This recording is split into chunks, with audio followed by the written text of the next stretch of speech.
Hi folks, had some new eBay toys turn up. First of all being this C-Cell Palm, which is known as a battery in the vape world, but it actually just acts as a receptacle for one of these e-cartridges, which slots in the bottom and forms a really handy vaping tool. I'm hoping to use this in the place of my faithful machine when I use MAOI at DMT combinations. So I haven't tried it yet, but I'm really looking forward to giving that a buzz very soon. Something else that turned up is a nice little pot of powder. And this is Blue Lotus 100 to 1 extract. So I've had a go at this and formed some opinions on it, so I might report on that later on as well. But yeah, there it is. But this video is about something completely different. And I'll give you a clue what. Here. Apparently Hawaiian baby Woodrose is a tropical weed called this. I'm not going to try and pronounce that. And more recently I found out there are actually several different strains and each are purported to have their own properties and potency. But at the time I didn't actually know this and I haven't a clue which seeds I ordered. But the ones here were purchased as the Hawaiian strain, which I'm told is the most popular. And I'm also reliably informed that sometimes what's being sold now as popular strains are actually totally different ones, or even completely fake and non-psychoactive. So who knows what these are. And the seeds themselves contain a number of substances, including lysergic acid amide, which is called LSA, which is chemically similar and reportedly has similar effects to the classic psychedelic LSD.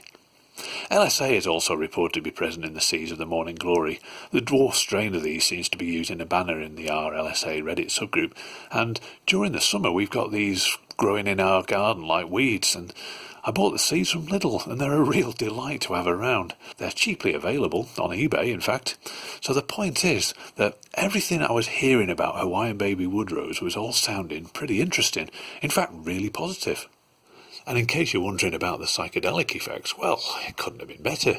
Around the forums, folks were reporting things like wave after wave of intense euphoria and floating on an ocean of love, and ooh, who wouldn't want that? And a warm 4-hour afterglow following the main trip, and all sorts of other things. So it was apparent that these really do have the fans, and it sounded wonderful. I did see one or two negative reports, but nothing worse than the kind of horror stories that we're always hearing about DMT, so I just disregarded them. However, a common thread running through all of these discussions was that nausea was a problem during the first hour of the trip. But then I found a dosing technique that claimed to have eliminated the nausea altogether. So to be honest, I just couldn't wait to get hold of some of these and give them a whirl. And I ordered 50 seeds on eBay for about £6. Don't ask me what strain they were, and a few days later they arrived. Talk about excited. It just seemed too good to be true. Yeah, and as things turned out, it was. So the first attempt at these started at 9 o'clock in the morning. The no nausea dosing procedure is quite simple, which is just crush up 4 seeds, put the powder into a shot glass with a teaspoonful of water, wait 5 minutes, add a squeeze of lemon and then shovel the whole thing into your mouth. Hold it for 15 minutes, then spit everything out, and at this point you're supposed to feel like the psychedelic glow, or so I'd assumed. Then after an hour or so, if you desired, you could top up by repeating the whole thing. Well, just to err on the safe side, I tried this with only 2 seeds instead of 4. But disappointingly, there was absolutely no noticeable psychedelic effect whatsoever. I mean, nothing. So at 11 o'clock I repeated the procedure, but this time with 4 seeds, and cut a long story short, still no effect. So midday comes and I tried again with another 3 seeds, making a total of 9, but taking over about 3 hours of course. And at the end of the procedure, I actually thought I could feel something, but it was very faint. So I lay on my bed in silent meditation. Yes, at long last, I can tell it's having an effect. It's quite mild, but it's there. And it feels a bit like I'm both awake and asleep at the same time, and almost like keep having waking dreams. The effect wasn't unpleasant, but it was very weak and far too feeble to reach any real conclusions, other than it does actually seem to be doing something. And best of everything is there wasn't even the slightest hint of nausea. So I thought, well, I'll pack it in and try again in a few days with a bit more bold determination. And this is where the story begins to turn a little melancholy. So 2 days later, I decided to have another go.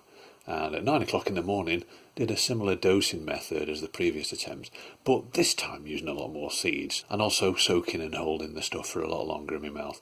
Plus this time I actually swallowed a fair bit of the liquid that I normally would have spat out, just to hopefully encourage the effects. So by midday I had a dose with no less than 24 seeds and, encouragingly, feeling a slight but increasing effect. I went and had a lie down for a silent meditation, but despite the drowsy effects, I just couldn't get into the meditation at all. So I gave up and listened to some music instead. But even the music just sounded very ordinary.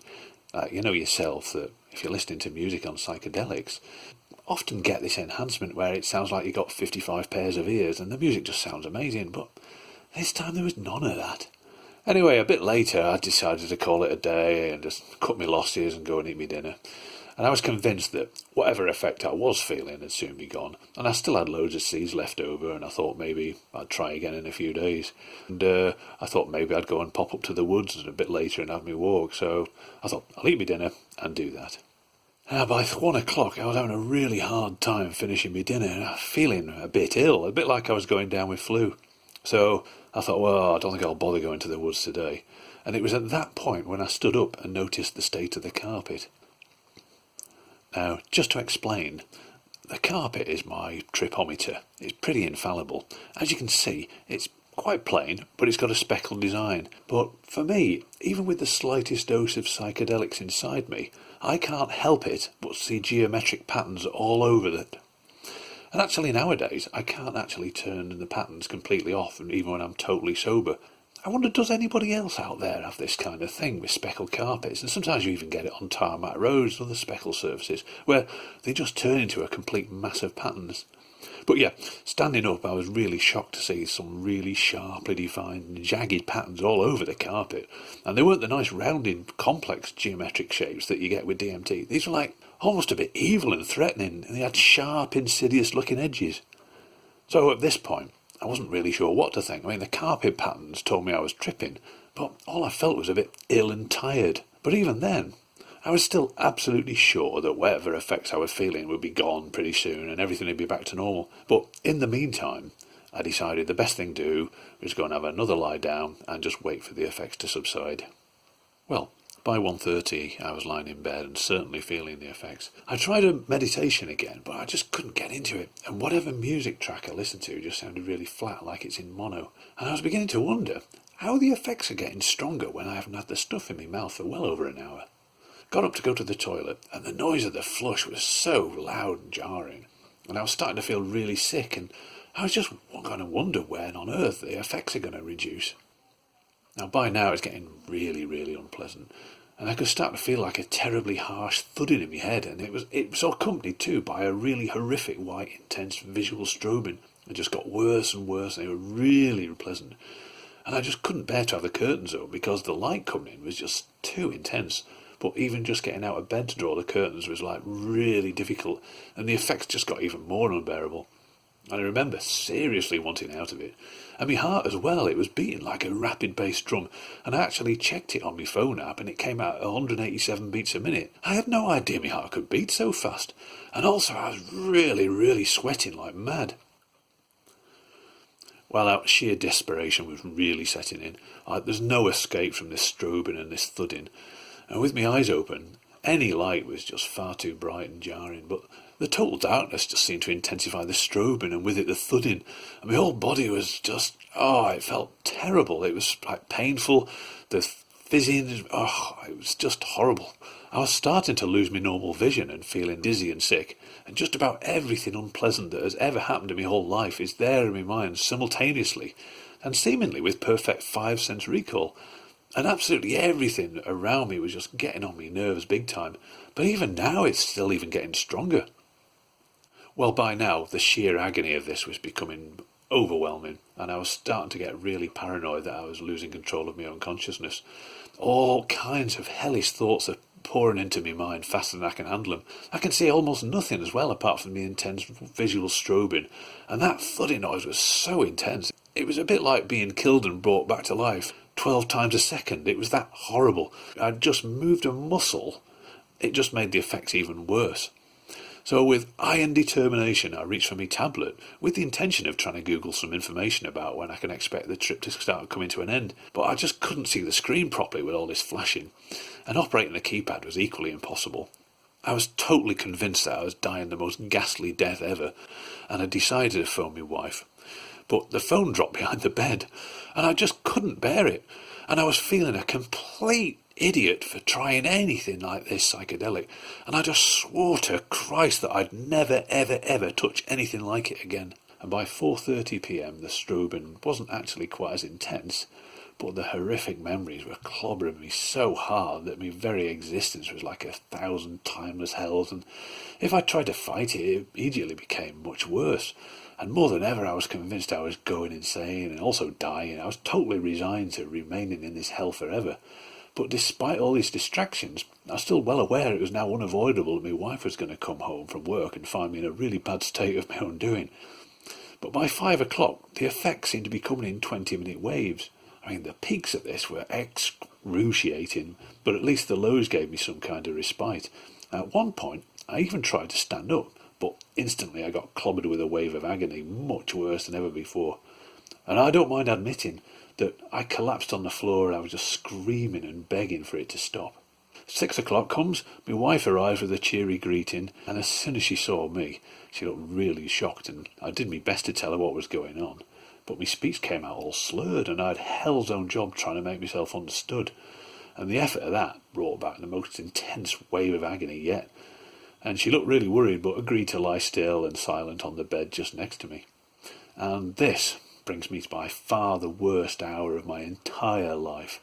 It was just pure hell in a way that only an overdose of psychedelics can deliver, and I never ever want to repeat this or anything like it again.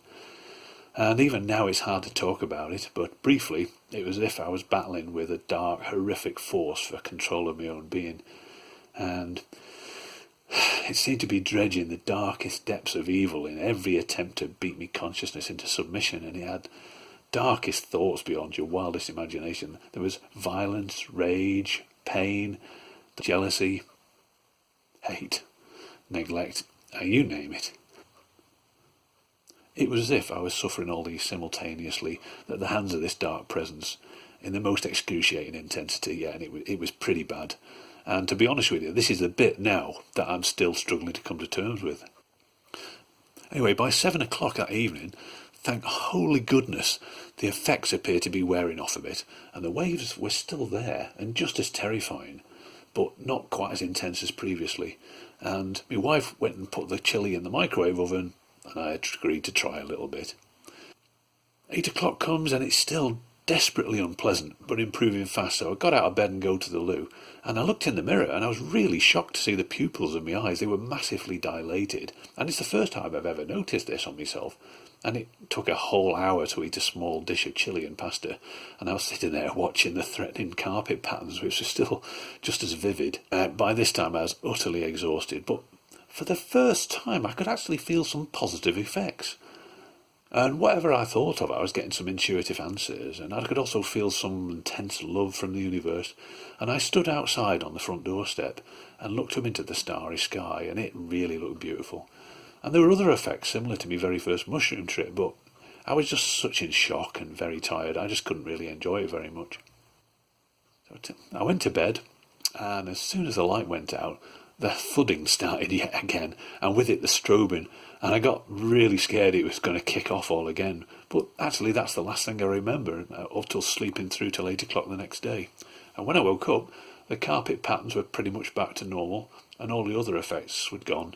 There was no bad hangover, just a bit of a feeling of depression and wondering how I was ever going to come to terms with the experience.